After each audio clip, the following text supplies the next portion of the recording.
Behnam Ben Taleblu is a senior fellow with the Foundation for Defense of Democracies, and he joins us now from Washington. I want to thank you for being with us as we, continue to try and absorb exactly what's gone on here in the last few hours. I want to start with the Washington reaction, though. They seem to be prepared for this. Do you believe that the U.S. was persuasive in making sure this was somewhat limited?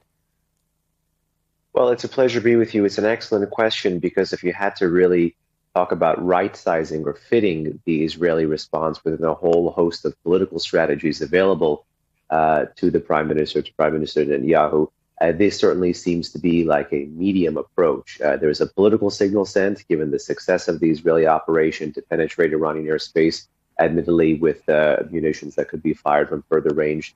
These kind of operations could be scaled up and undetected or undefeated over time.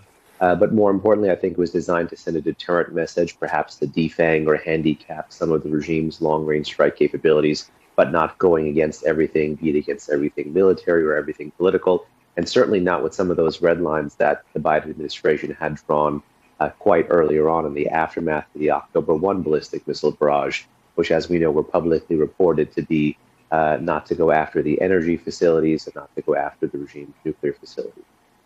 Mm-hmm. And so what now for Iran? It has not really, certainly presented any evidence of any kind of damage that was done. So for now, we can say it's absorbed more strikes from Israel. Its regional proxies, though, were severely diminished. It will now face more Western sanctions. What will the regime be pushing for here in the months to come in terms of an endgame? Well, that's also an excellent question because it's likely not a unitary or sole response here.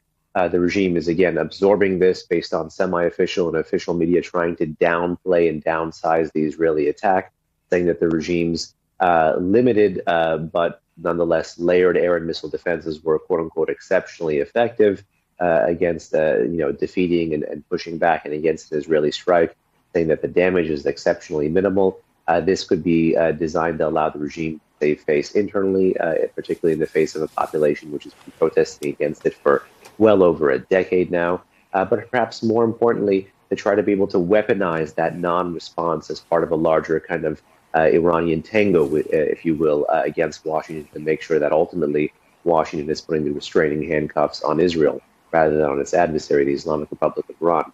And I would be remiss to note that if this would factor into the regime's nuclear calculations as well.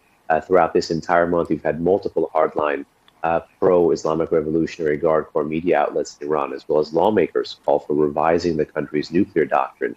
And this is an area we should keep our eyes on, regardless of an Iranian response, but particularly as we move into the lame duck period with the current U.S. administration.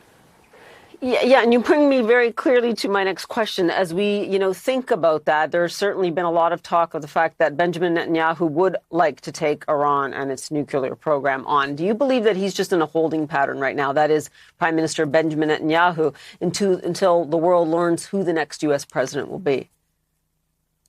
Well, I actually think if the Israelis were going to be shaping something politically, it would happen before the U.S. election, and the actor likely to shape something after the U.S. election before the swearing in of the next president would be the Iranians. Meaning the Iranians would try to lay the groundwork to control the tone, tenor, even narrative behind the escalation between November and January, whereas the Israelis could do it really as they've had the offensive now since the mid to late fall up until November. But I think looking at things through the U.S. electoral lens is necessary but not sufficient.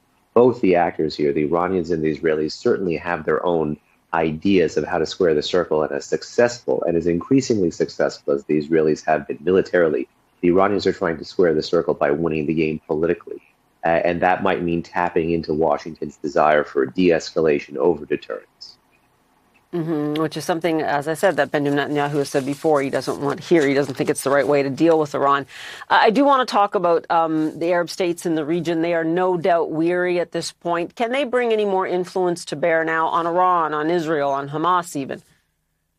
Well, actually, in the run-up to the Israeli strike, you saw quite a bit of a lightning round, you could say, of direct Iranian bilateral diplomacy by a whole series of visits by the foreign minister, Mr. Arakchi, to a whole host of countries, not just in the GCC, not just in the Gulf Cooperation Council, but regionally as well. You also have the aftermath of the BRICS summit with the Iranian president meeting the Russian president at that summit in Kazan. The goal is to make the Islamic Republic look like it's on the diplomatic offensive here. But if I think we really had to distill each and every one of those bilateral meetings, the goal was to have Tehran threaten one of these partners of the U.S., to be able to spook those partners into amplifying that same desire for de-escalation over deterrence. So I think there's limited room for many of the Arab states, and even limited room for the pro-American order in the region to do anything right now other than be something of a mediator or something of really an intermediary for messages sent between two countries that don't have diplomatic relations, and that, of course, is the U.S. and Iran.